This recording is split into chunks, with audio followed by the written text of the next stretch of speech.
Hi, Chris. So, figured it'd be easier to do a video on this one. There were there were several things that kind of came to my mind when I pulled my charts back up. Um, Earlier in the day, I took a short. I took a short up here. Yeah, I took a short up here. So I remember this part pretty well. There we go. So I took a short on this candle, and I got in a little bit early. But this short worked out the way I want to see it work out. Like I get in early, we've been making higher highs, um, higher lows and stuff like that. So if you wanted to look at like my mouse is going out.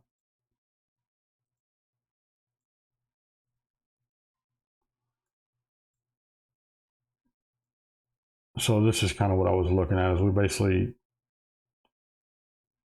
changed direction, right? So we had a bunch of people that were long, getting more long, more long. We were riding this band up and we got to a point where it looked like it was going to fail. So whenever I saw what looked to me like the tide had turned, and one of the things I was looking at here, and uh, this will come in handy here on this part, is I'm looking and seeing what the delta is doing, right? So we got large delta, and you start seeing that delta fade out. And let's see, one thing we can add on here too that might illustrate this pretty well.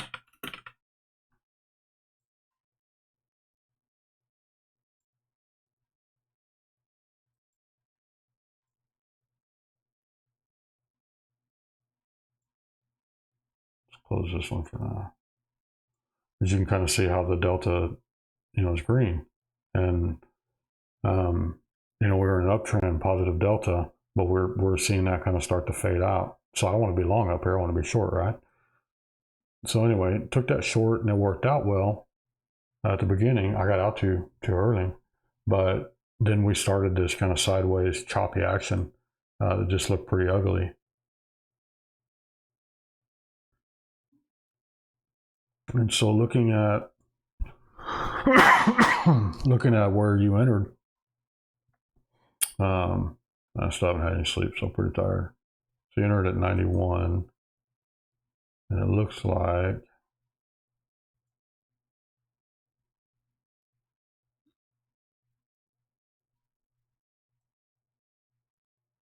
from your picture, it looks like you entered somewhere in here. So one thing I remember pretty well about this, one, at this point, people are short, right? They've been short up here since the top. And then we can kind of look and see what the delta was doing. And, 1600, just looking at sell delta, 1600, 1000, 2400, 400, 1300, 300, 1000. Like we're kind of fading on the delta. It's not getting even stronger. So who else is going to get short at this point? It gets to be even more risky, in my opinion, to take a short because you have the delta actually decreasing. You have shorts decreasing. Whoever wanted to be short should have gotten short up here when this stuff started moving down. We're not really getting any distance away from the mid. And then you come into the IB, which is very cluttered here. So this is the IB right here. And what does it do? It sets the IB and it comes in, acts like it wants to reject. You have a bunch of people short at this point, and it's kind of respecting this IB to the long side. That would make me want to probably go short. We're seeing people kind of get squeezed out, strong delta coming in, and we start getting below it, and then it just doesn't really respect us very much. We have another large squeeze. So I don't see a whole lot of signs that shorts are going to win this battle.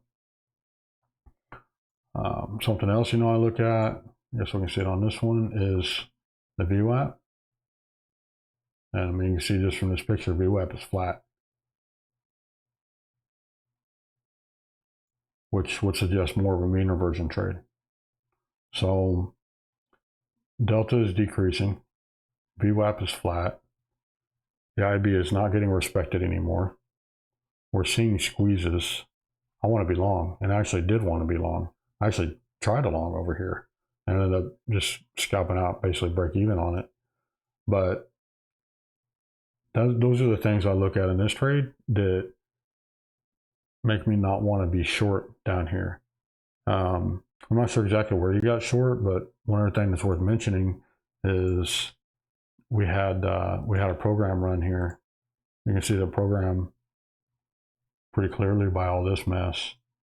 Anytime I see a program run, I just try to get out break even because I don't know what's going to happen, but more than likely I'm going to get stopped out. Whether it goes in my favor or not, I'm just going to get stopped out. So I want to be out of that trade.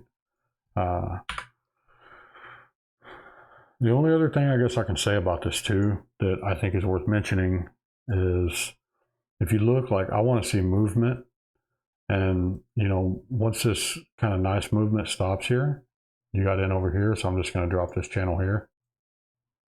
This is how we're auctioning inside of this channel, and you got short down here. I think you have to, if you're going to try to trade in the direction of the trend, I think you should try to get positioned inside of that trend. So as opposed to trying to get short down here at the bottom or the middle of the channel, try to get short at the top of the channel. And at least if we are semi-respecting that trend, you have a better shot of at least getting a take profit or two, and maybe getting out break even as opposed to just a full stop. But I try to stay away from this kind of action anyway, unless I'm looking for delta to curl up and reverse the trade. And hopefully all these shorts will be squeezed out of this trade. They're already starting to get squeezed, but I took a short after this, but the big difference there is we broke this trend and we started pushing down VWAP. I see the bands get pushed, and this orange line is my over under. So whenever we break the over under, I'm looking for the potential for long liquidation. I expect buyers to be here. Generally, more often than not, the buyers are there. But if we break this, I try to get in as close as I can to that to try to withstand a pullback, which I didn't. I mean, I got 2 take profits, and I ended up just letting the rest ride because of the violence of this move. I thought that we might get some nice extension. So I gave up almost 10 points, but it's a calculated risk. That's worth taking that risk. But that's the difference in me going short here as opposed to going short anywhere in this, is that we see a change here. We see this candle move down, half that candle gets respected. So whenever I see any kind of a nice, looks like an initiating candle, and then we get a responsive candle right after it, then shorts aren't winning, in my opinion. And that's what we're getting here, is we're getting, all these candles that push. After this one happened, they get reversed. Push, reverse, push, reverse. No edge in here whatsoever, in my opinion. And we're seeing some squeezing on top of that. You could say shorts are still stepping in, but where's the edge? We've already been going down for 15 points, 20 points, something like that. So, it's better off to try to catch these at the end of a trend whenever everybody's positioned long and try to get short, as opposed to when everybody's short, try to get short. That's, unless there's some kind of major level like this, in my opinion. I don't think there's a need to have all this stuff on the charts, but just the general principle of that, is those bigger moves happen for a reason, because people get liquidated. The safer moves, the ones that are easier to stay in, and their stops get respected. So the IB on some days, yeah, it gets a lot of respect. Today is not one of those days. Look at this, just ugliness in here, as opposed to ugliness everywhere. Let's see. That was also a very ugly day.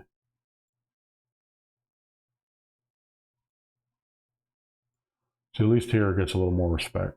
We break through, we have a fairly clean pullback, and 88, there's 5 points in that at least. That's enough to get risk off and get out break even, in my opinion, is what I would do. But I hope that's helpful. Let me know if you have any questions on any of those particular things I was talking about.